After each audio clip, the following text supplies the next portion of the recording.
할렐루야, 반갑습니다. 새로운 한 주간이 시작되었습니다. 이번 한 주간도 행복한 한 주간 되기를 주님 이름으로 축복합니다.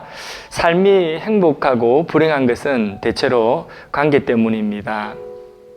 가까운 사람일수록 상처를 더 깊이 입고 그리고 갈등을 가지는 경우가 많이 있는데, 가족에게 또 교회 안에서조차도 그런 갈등을 겪기도 합니다. 어떤 분에게 있어서는 추석이 평소보다 더 힘든 기간이 될 수도 있습니다.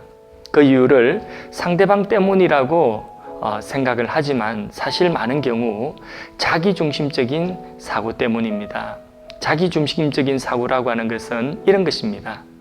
내가 속으로 당신은 사랑받기 위해 태어난 사람 축복하며 노래를 불렀습니다.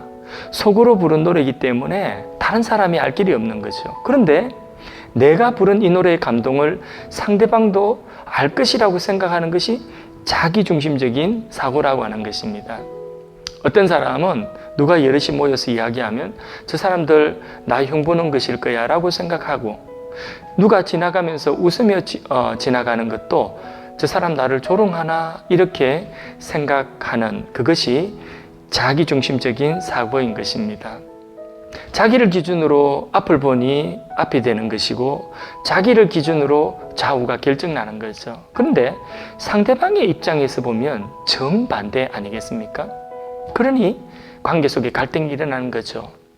소와 사자가 만나서 사랑에 빠지고 결혼했습니다. 소는 매일 아침 사자를 사랑해서 신선한 풀을 대접했습니다. 그런데 사자는 먹기 싫지만은 억지로 참고 그 풀을 먹었습니다.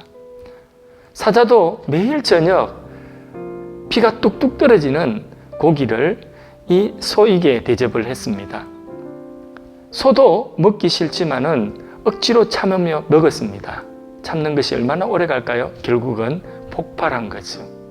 소가 사자에게 따집니다. 왜 내가 주는 야채를 맛있게 먹지 않냐? 나는 사랑했기 때문에 너에게 이렇게 주는데 너는 왜 먹지를 않냐? 사자도 그러면 너는 왜 내가 주는 고기를 먹지 않냐? 이렇게 다투다가 결국은 둘 사이의 관계는 깨어지고 헤어지고 말았습니다. 헤어지면서 하는 말이 가관입니다. 서로 하는 말이 그래도 나는 최선을 다했다는 것이죠. 에리 프롬이라고 하는 분이 이런 말을 했습니다. 누구를 사랑한다는 것은 어떻게 사랑하는 줄 아는 것이라 했습니다. 예수님이 우리를 어떻게 사랑하셨습니까? 하늘의 영광, 예수님의 입장을 다 내려놓고 이 땅에 우리의 입장이 되셔서 오셨습니다. 성육신이죠. 그렇게 우리와 하나님과의 관계를 회복시켰습니다. 사도 바울도 유대인에게는 유대인처럼, 헬라인에게는 헬라인처럼 그렇게 그들의 입장이 되었다고 했습니다. 그 이유는 몇몇 사람을 얻고자 함이라고 말하고 있습니다. 바른 관계 속에서 우리는 행복을 누릴 수가 있는 것입니다. 바른 관계, 행복한 관계의 시작은 자기중심적인 사고를 버리는 데서 시작되는 것입니다. 나의 입장을 내려놓고 상대방의 입장을 먼저 생각해 보는 것이죠. 추석이 다가옵니다. 명절에 마음이 무거우신 분이 있습니까? 그 서먹한 관계 때문에 짐이 되는 분이 있습니까?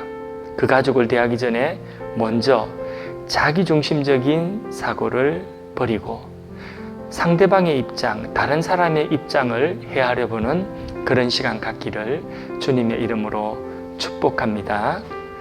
즐거운 명절, 풍성한 명절 되시기를 다시 한번 축복합니다.